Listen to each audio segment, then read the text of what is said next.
get going.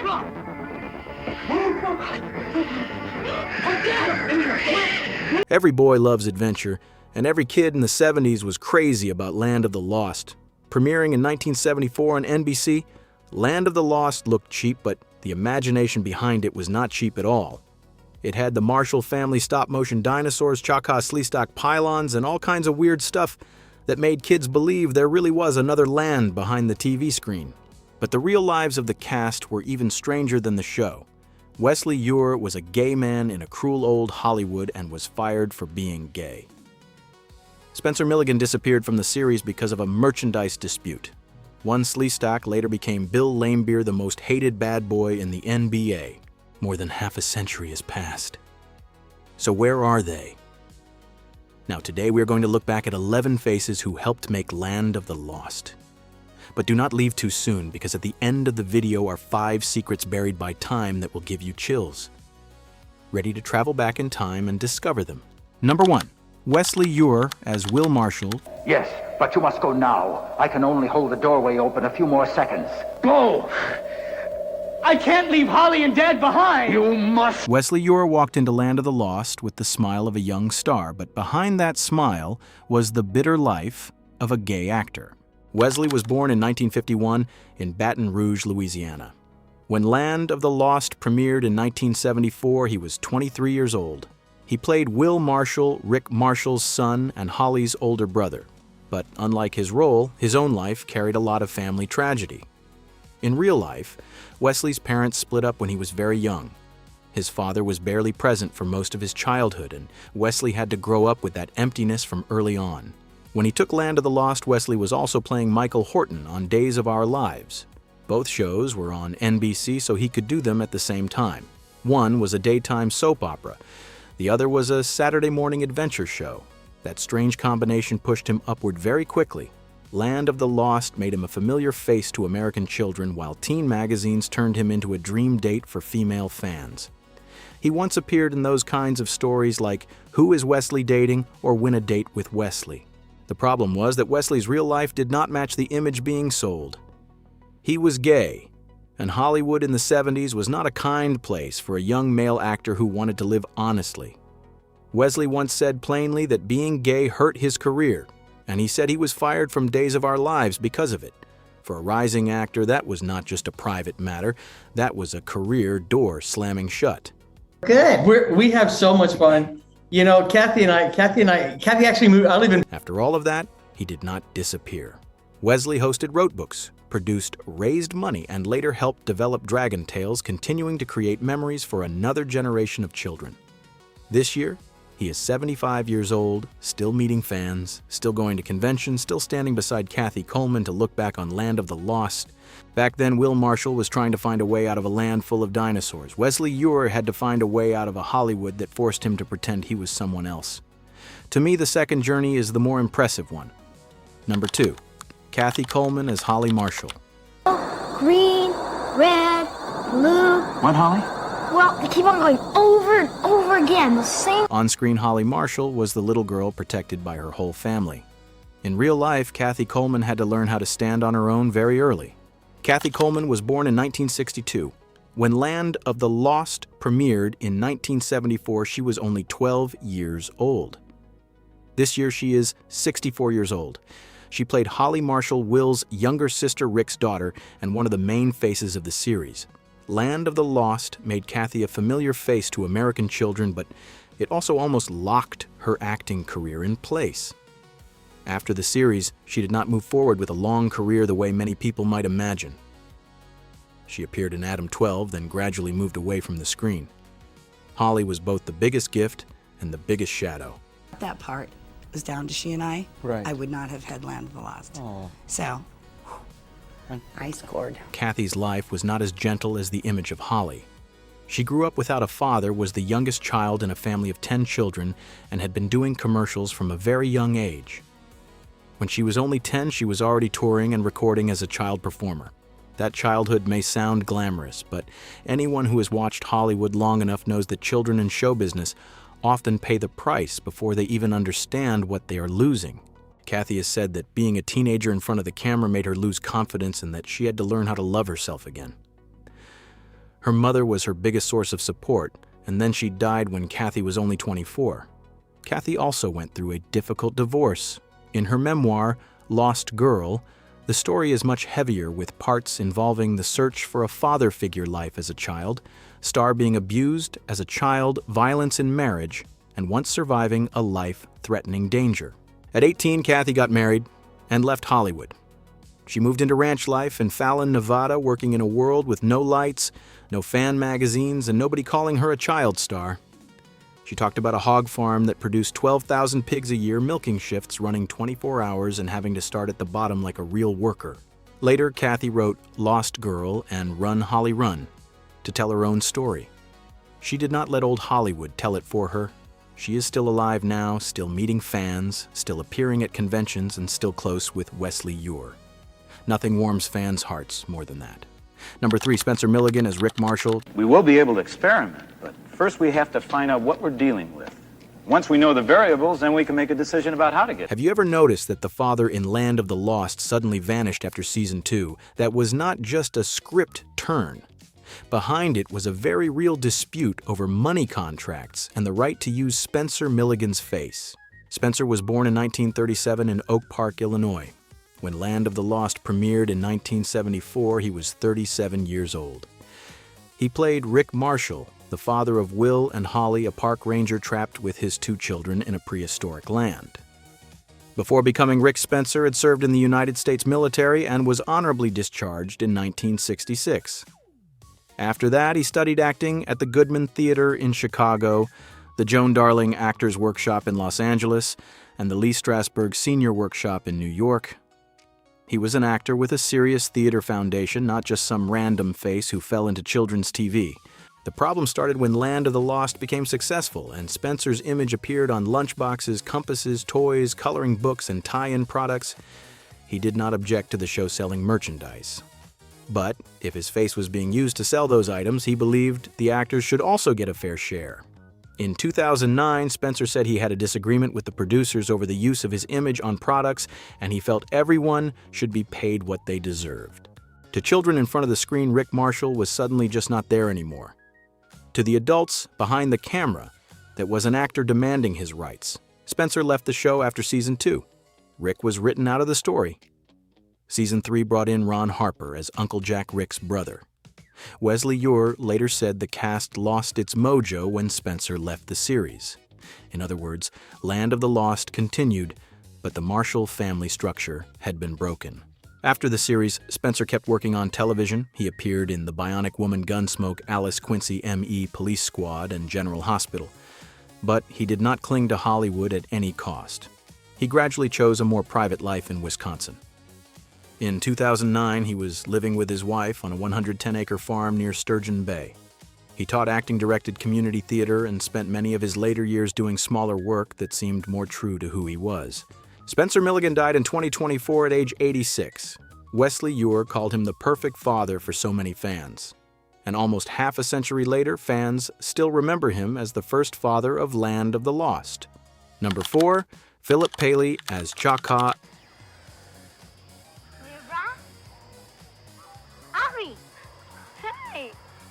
Phillip Paley was only 11 years old when he became Chaka, and that was not just some simple cute role. It was hard labor under makeup, fake fur, and an adult work schedule. Phillip was born in 1963 in Los Angeles. When Land of the Lost premiered in 1974, he was 11 years old. This year, he is 63 years old. In the show, Phillip played Chaka, the young Pakuni boy who befriends the Marshall family. This was a supporting role, but do not let the word supporting fool you. For many fans, Chaka is one of the most lasting images of the whole series, almost right up there with the Sleestak. Before putting on that makeup, Phillip had a very unusual childhood. He was discovered by a talent agent when he was only 11 months old while his mother was pushing him in a stroller, and he later appeared in Gerber baby food commercials. But what really made him stand out was his body and his movement skills. At 9 years old, Phillip had already earned a black belt in karate at Chuck Norris's school in Encino. He appeared on The Tonight Show with Chuck Norris and even said he flipped Johnny Carson right there on the program.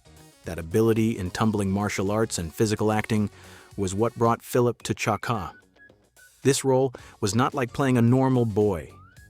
He had to sit through makeup, wear a fur costume, move like a Pakuni, and communicate in a language of its own. The interesting thing is that the Pakuni language was not just random sounds made up for kids. It was built by Victoria Fromkin, a UCLA linguistics professor. But for Phillip, that memory was not all fun. He once said the first season felt like Hollywood magic. In season 2, he started learning the craft more. By season 3, the job had become exhausting. His friends out there got to play while he had to wake up early, sit through makeup, get into the costume, and work like an adult. After Land of the Lost, Phillip's acting career never really took off. He had a few more roles, including the film Beach Balls in 1988, but Hollywood did not turn him into a major star. For a while, he worked as a bartender, and he said his boss kept calling him Chaka all day. Later, Phillip stepped away from the lights and worked in litigation support e-discovery, a job very far away from caves, dinosaurs, and Pakuni fur. In 2009, when Land of the Lost got attention again thanks to the feature film version, he started becoming more open about the old role. Number 5, Ron Harper as Uncle Jack Marshall. Sorry that I didn't get a chance to see your dad, though. I'm not sorry that he's out, just that... Ron Harper did not have an easy start on Land of the Lost. He appeared right after Rick Marshall, the father fans had known for 2 seasons, disappeared from the show. Ron was born in 1933 in Turtle Creek, Pennsylvania. When Land of the Lost premiered in 1974, he was 41 years old, but he did not join until season 3 in 1976 as Uncle Jack Marshall, Will, and Holly's uncle. At that time, Ron was 43 years old. Simply put, he had to take over the father figure spot on screen while audiences still remembered Spencer Milligan. But do not think Ron was just someone called in to patch a hole. Before that, he already had a very solid resume. He studied at Princeton on a scholarship, was offered the chance to continue at Harvard Law School, then left the law path to pursue acting. He studied with Lee Strasberg, was an understudy for Paul Newman in Sweet Bird of Youth on Broadway, and was already a familiar face on American television in the 60s and 70s. Before Land of the Lost, he also played Alan Verdon in the 1974 TV version of Planet of the Apes.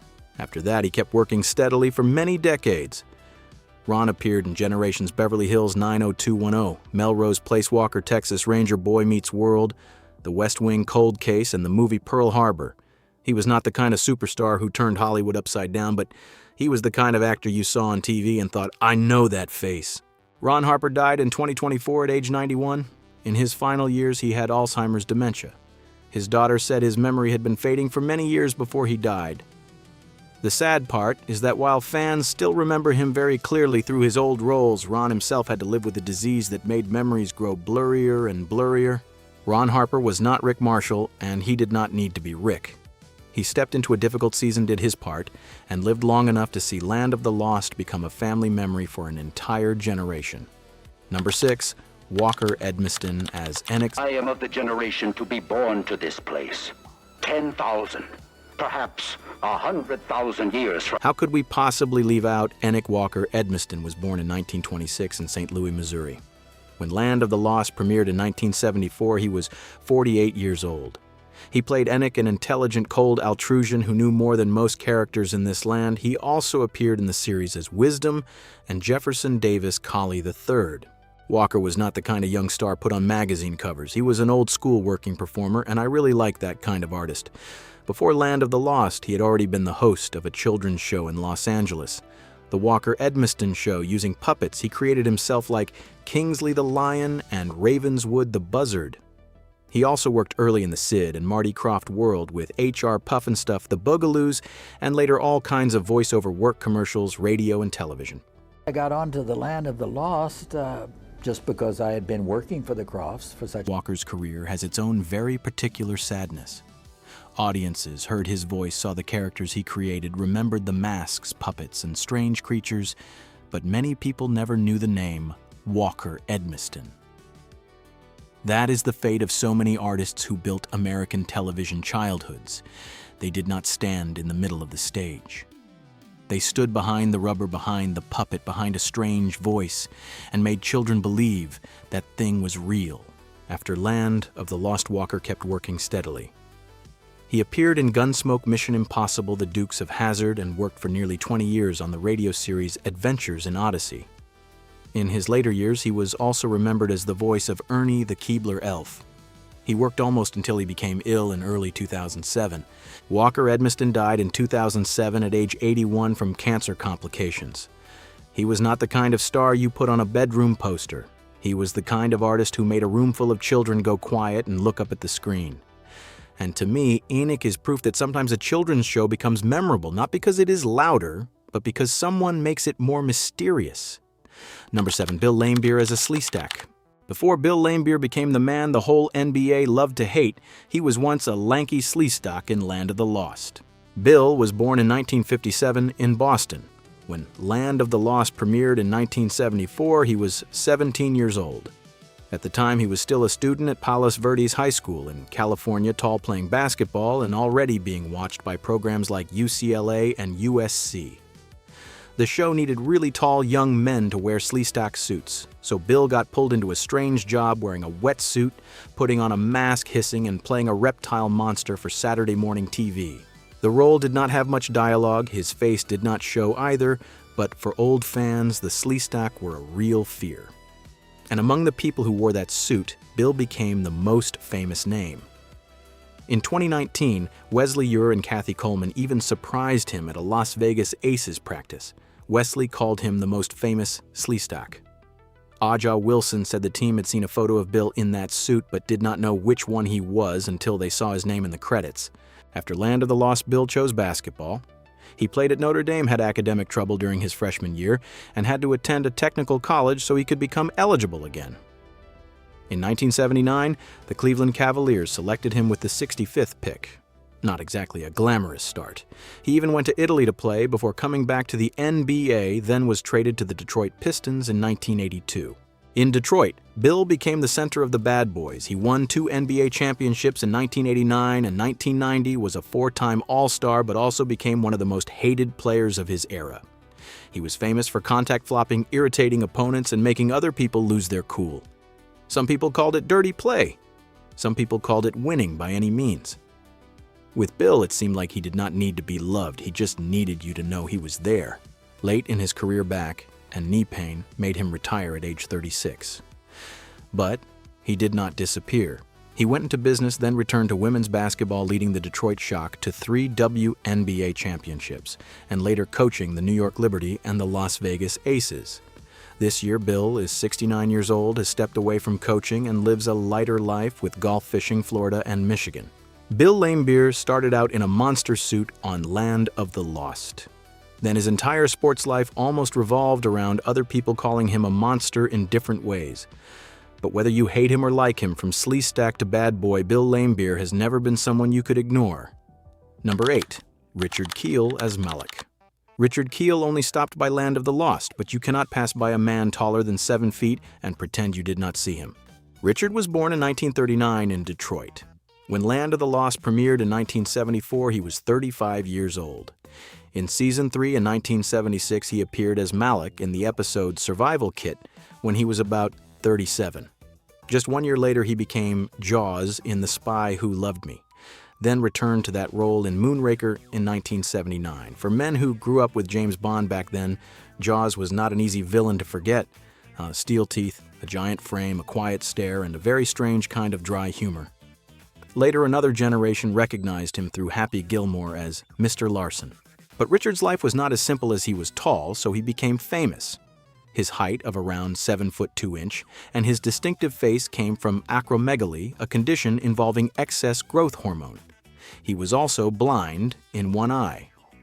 Before acting became steady, Richard sold cemetery plots, worked as a nightclub bouncer, and taught math at night. Hollywood looked at him and usually thought of monsters, henchmen, giants, or threats.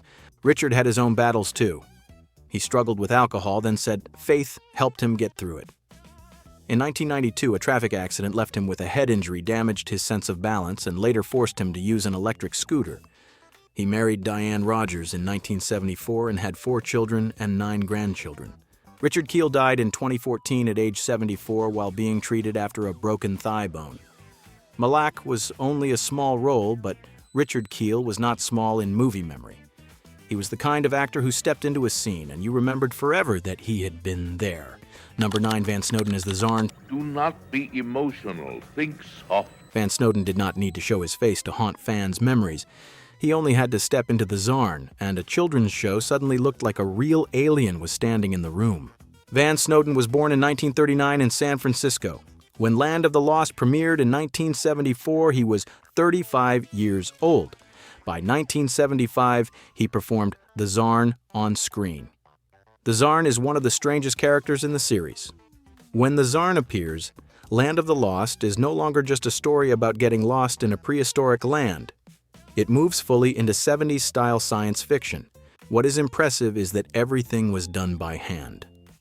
Van wore a tight green nylon suit covered in silver reflective particles performed in front of a green screen under flashing colored lights to create the shimmering effect.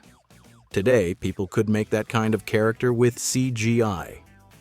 In 1975, they needed someone who knew how to control every movement so his body would look like a living mass of energy. In real life, Van was a very quiet man. People who worked with him said he was pretty shy when he was not in costume, but once he stepped into a suit, a puppet or a full-body character, he seemed to turn into someone else. He could make a lifeless creature come alive. That is a special talent, and also the kind of talent the public rarely names correctly. After Land of the Lost, Van kept working in puppetry costume and creature work. He was connected to H.R. Pufnstuf Pee-wee's Playhouse Tales, from the Crypt Child's Play, The X-Files, Alien Resurrection, Starship Troopers, and even interactive toys like Furby. Hollywood needed people like him more than audiences realized. Van Snowden died in 2010 at age 71 from cancer. Some actors are remembered for their eyes, their smile, or their face. Van is remembered because he knew how to disappear at exactly the right time so a creature like the Zarn could live. And in a strange show like Land of the Lost, that is a very 70s kind of magic. Number 10, John Locke as Sleestak leader and Snowman. Near the end of the list, we meet a very old Hollywood kind of actor, John Locke, a Western face who once became the leader of the monsters that made 70s kids lose sleep. John Locke was born in 1927 in Orlando, Florida, under the birth name Joseph Locke Jan. When Land of the Lost premiered in 1974, he was 47 years old. By season 3 in 1976, when he was about 49, he appeared as Sleestak leader and Snowman. Sleestak leader was different from the regular Sleestak. Most Sleestak were scary because they hissed, moved, slowly appeared in the dark, and made kids want to pull the blanket over their heads. But Sleestak leader could speak English, had a deep, cold, unemotional voice, and was sometimes set apart by a silver necklace. Simply put, John Locke did not just wear a monster suit. He helped give the Sleestak a real leader. He also played Snowman, or Tappa, in the episode Abominable Snowman.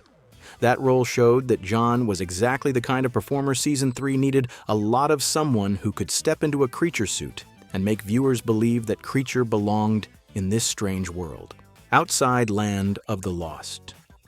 John was a true character actor. He appeared in Gunsmoke, the Virginian Bonanza Highway Patrol, The Bionic Woman, The Dukes of Hazzard, The Mary Tyler Moore Show, and Perry Mason. Before that, he studied at Florida State University, served in the U.S. Air Force, and acted in the play Flame Out about pilots during the Korean War. His life had the dusty feel of old Hollywood. No major scandal, no loud spotlight.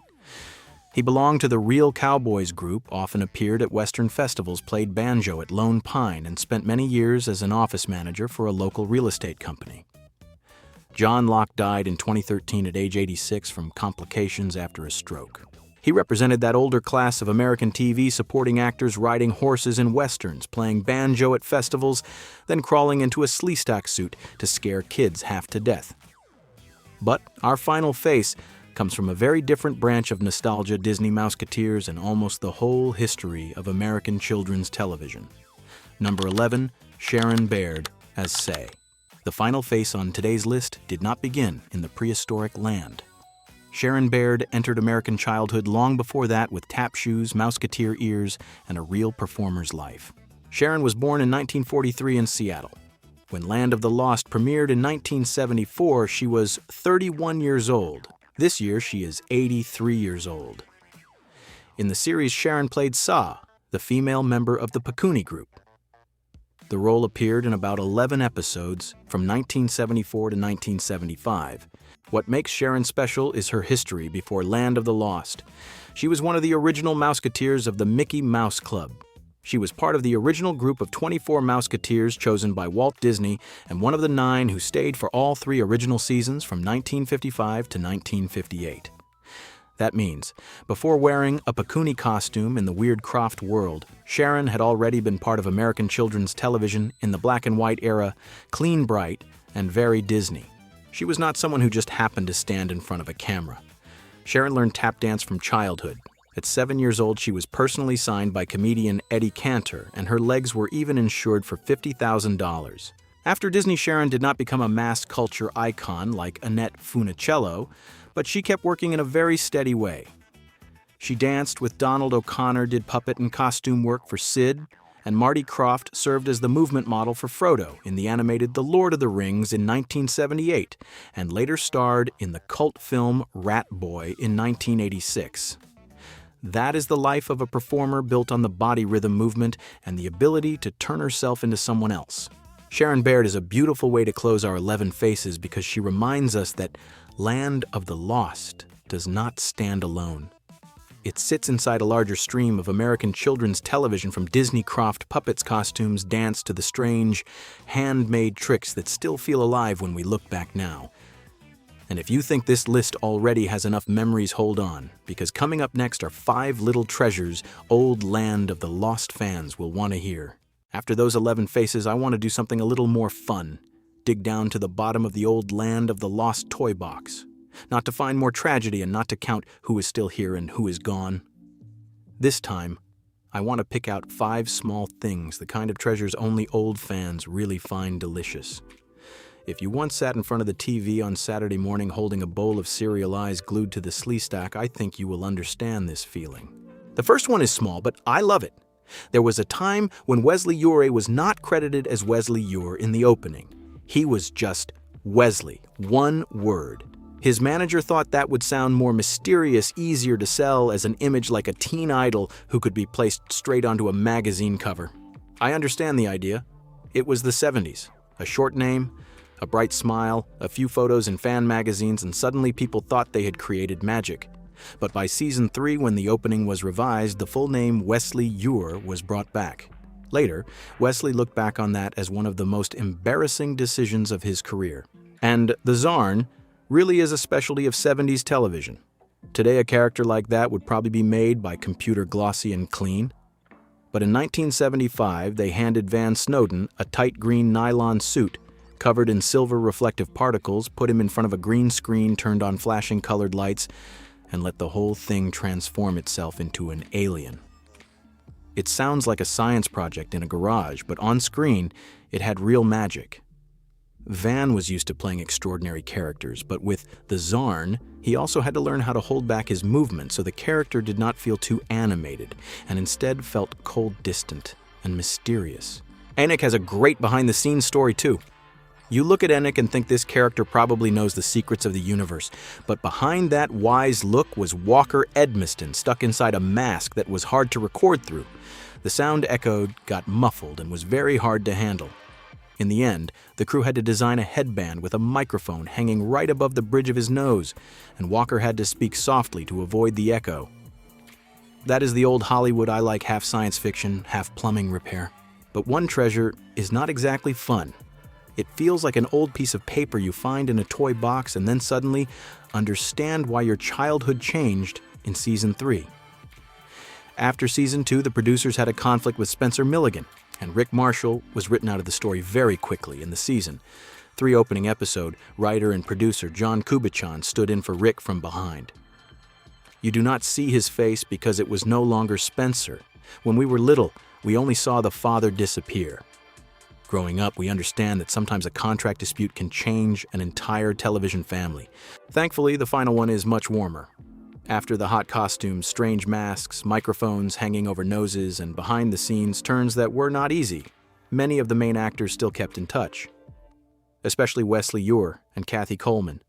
They are still close friends, still go to conventions, still sit beside each other in interviews, still meet fans whose hair has turned gray but whose eyes still light up when they mention the Yellow Raft. And that is why I still like going back to Land of the Lost. I just rewatched the series, and honestly, it is still surprisingly good. The budget was low. The effects sometimes look a little cheesy, and a few scenes are very clearly 70s television, but the story still has power, the acting still has sincerity, and that world still has something very hard to fake. What is great about this show is that the closer you look, the more interesting things you find. Just the fact that they only had 3 Sleestak costumes, so there were almost never more than 3 of them in the same scene, is enough to make me want to rewatch it with different eyes. A small show, a few rubber suits, not much money, but the imagination was not small at all. So do you want me to make a follow-up video like 20 insane hidden facts about Land of the Lost? And among today's 11 faces, which story surprised you the most? If you like digging up strange secrets behind old movies, subscribe to Weird Movie Secrets. We still have a lot of forgotten lands to return to. But there is something interesting about the shows that live the longest in our memories. The more familiar they feel, the easier it is to think we already know everything about them. But behind it, there is an entire layer of backstage stories that many viewers have never heard. So today, we are heading back to Hazard County and uncovering the most fascinating secrets behind the Dukes of Hazzard. And trust me, a few of them may make you see this series in a completely different way.